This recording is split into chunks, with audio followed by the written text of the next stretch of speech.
You waited 2 long weeks for the newest chapter of My Hero Academia, and now chapter 383 is here, titled A Small Heart. The very first page of the chapter, actually the cover page really, is a page of Mina Ashido over in the battlefield as we have the flashback that we're about to have in the chapter, looking like she's getting blown back by a force of air as she's using her acid, and her eye is squinting a little bit, but it's a close-up shot of her on the cover. So moving on to the actual content of the chapter starts in Jaku, a little after Dabi had been quote-unquote defeated. So we are flashing back all the way to the point when Shoto and Dabi had their fight, and this is even before Bakugo got his injury at the hands of Shigaraki. The heroes had the upper hand, but everything starts to take a turn for the worse when Midnight's killer starts to make some of the other PLF members float using his quirk. And on the battlefield we see several UA characters like Honanuki Juzo from I believe Class 1B, and we also see Mineta from Class 1A, and Mineta actually seems like he locked down a pretty powerful enemy just by wrapping them in his Mineta hairs. So there's a scary looking opponent on the ground just wrapped in the Mineta hairs, and he actually looks rather cool in this panel, which is really funny because you never expect Mineta to look cool. But on that same page we do again have that villain who took out Midnight floating in the air using some sort of quirk that seems like it covers his feet and some, maybe it's clouds, but it probably has to do with the fact that he has that long respirator attached to his mask that goes into a bag on his side, and I'd believe that he probably like exhales some sort of smoke or something that he can then use to make things float. And as he floats in the air holding a phone that we'll get to in a second discussing what that is, we see a large kind of swath of other villains still in the air, pretty much out of the reach of some of these characters who are just ground based, like Mudman, who can only really control the ground, right? So once you start taking things to the air, he's gonna have a hard time. Now we find out that this villain is using a high frequency sound device to reproduce All For One's voice so loud that no matter how many layers of steel are covering Gigantomachia, he should still be able to hear it because of his dog quirk, which increases his hearing. Now Gigantomachia does have a lot of quirks inside of his body, again because he was All For One's guard dog and also All For One's bloodhound, where he would go out and find suitable quirks for All For One to have, and then he would bring them back alive to All For One so he could take those quirks, and then I'm sure they would clone some of them and give some of them to Machia to make him more effective at doing both of his jobs. And that's kind of how you've gotten to the situation where Machia probably went from that small bodyguard that All For One had in the flashback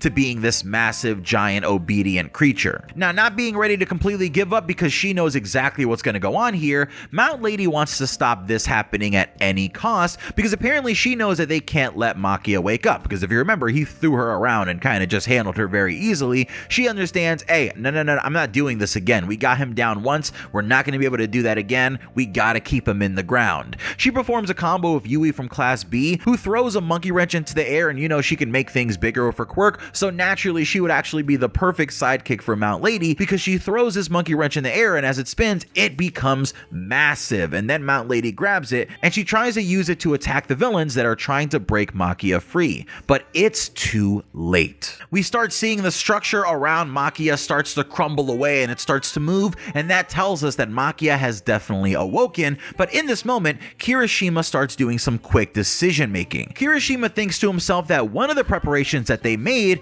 was to make sure to transport Shinso to Jaku through the portals at the beginning of the war, and then escort him to a place a little further away. And now it's time for him to come into play. Kirishima starts running over to Shinso, who he sees standing behind a shipping container, and as he's rushing towards Shinso, he actually notices that Shinso isn't alone because Shinso is being attacked by the sludge villain from chapter 1, the villain that originally tried to take over Deku's body, who's supposed to also be a parallel for how All For One is trying to take over Shigaraki's body. So I really like seeing this character come back here in this situation. I also like seeing Kirishima actually meeting this villain face to face, because Kirishima was aware of the fact, or at least he heard the news that Deku saved Bakugo all the way back when that happened, right? Like he knew that some kid went and saved some other kid from a slime villain, and then later on in the Vigilante Deku arc, he figures it out, right? And we recently got that in the anime. So I like Hori bringing the slime villain back around the same time where he might have been mentioned in the anime. I thought that was really cool. Now the issue is here, the slime villain is actually super cowardly, right? So as soon as the fight started, instead of getting involved and getting in the middle of the battle, he actually went to go hide to wait for Gigantomachia to wake up. It kind of reminds me of Karibo from One Piece, or Caribou. I actually don't have no idea how to pronounce that word, but okay, we're gonna move on. But he pretty much walked away from the battle and stumbled upon Shinso and began taking him over, but it was completely by accident. Now Kirishima tries to save Shinso, but he can't really do anything against the sludge because he's just, you know, very durable, but that doesn't necessarily mean you could grab sludge. And Machia starts shouting, "Where is my master?" while attacking Mount Lady. Now, as Makia is rampaging and knocking Mount Lady out and going crazy, the villain who took out Midnight, or who killed Midnight, is floating in the air laughing, just having a great time. But immediately after, we see Ashido's hands and know something's about to happen. As Makia is about to bring his claws down on Mount Lady, literally slamming them down onto her, we actually see that Mina shoots a large amount of acid towards Gigantomachia's hand and melts the large kind of sword-like fingers that he has completely down to the, I don't know, what does Makia have? Is it bone? It's down to nothing, more or less. Mount Lady looks up and she's surprised that this was strong enough to affect Makia's skin, and Mina starts thinking about how frustrated she felt for not being able to do more in the last war. And at this point, we start getting some inner thoughts and narration from Mina, where she said that the last attack that she used is pretty much the same base idea as Shoto and Bakugo's of concentrating and then releasing. So she pretty much picked this up off of them, even though they needed to train with Endeavor to learn how to do this, right? Like, she just kind of heard about the advancements that they made during their Endeavor training and just was like, all right,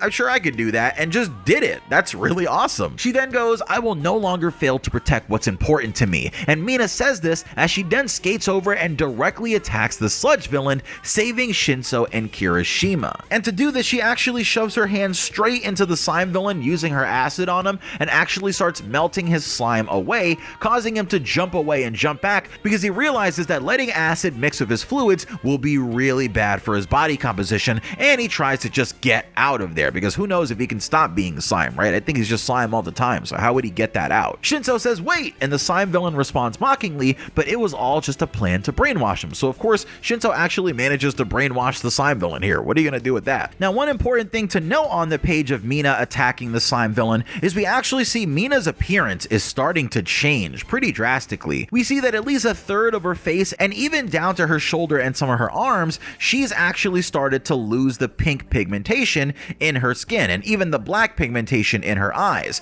So it seems like if Mina uses enough acid, something strange seems to be happening, right? Her horns also seem to have gotten way longer and they're much less like antlers, and they're kind of just like becoming like tiefling horns almost. It's really interesting. And it really makes me wonder how Mina's going to look like at the end of this in an arc where we've already had another one of our UA students pretty much do a Pokemon evolution. So how's Mina going to look like at the end of this arc? And why exactly is this happening as we get a close-up of Mina on the next page of the chapter, where this is even more apparent that yes, she is turning, and I don't know how I feel about Horikoshi literally whitewashing a character before our eyes, but it's okay. It's alright. I'm sure that won't be a problem for anybody. Now, Ashido turns her attention to the flying PLF general, and she said that she loved Midnight's classes, but if Shoji never thought of revenge for all the evil things the society did to him, then she won't seek revenge against him either. She already knows how it feels to be weak and scared, so what she wants now is to embrace her weaknesses and lean on her friends because of it. She then tries to talk to the villain by saying that he also must think the same way she does,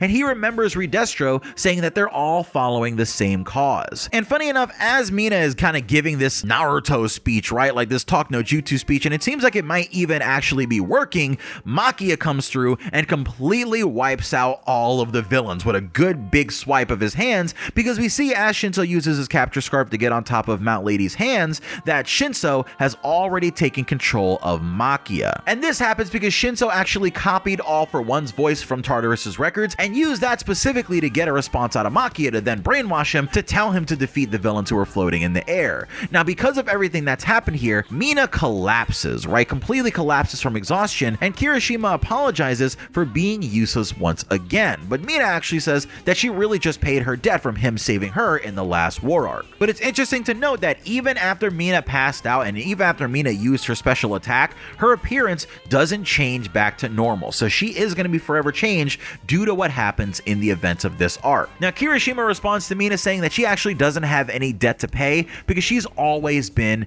his hero. Aww. But that's when Makia stops after defeating all the PLF members, and they announce that the mission was a success. But Mount Lady receives a call telling her about All for One's rewinding, and then we see the heroes starting to make their way there as we cut to the present, and Tsukauchi is relieved that the risky bet paid off. Now, Gigantomachia, Dark Shadow, Mount Lady, Anasa, Misa, and many other heroes are all attacking All for One, who doesn't seem very happy about it. And it's going to be interesting to see what he does to counterattack and take them all out if he has that potential, right? Because now Maki is there. How are you going to deal with that? But the interesting thing now is going to be, what are these helicopters that are flying nearby? It's really confusing to me because there are 2 helicopters making their way towards the All for One battlefield, it seems like, through the rain, through the giant storm that's happening.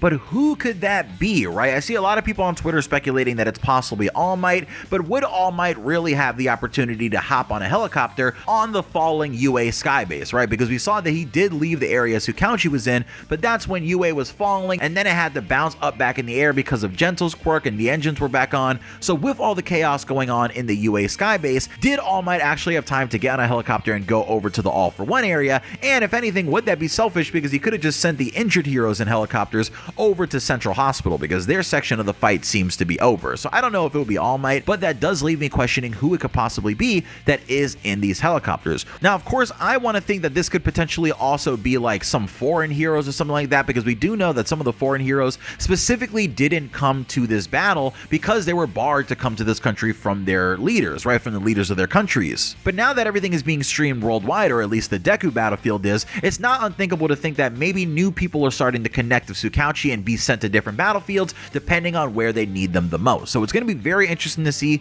who's going to be in these helicopters. I might devise a little theory over this week trying to figure out who is in the helicopters, but we don't know right now, and it is going to be picking on my nerves for a while. So I'll see you guys later. Let's try to figure it out together, and yeah, peace.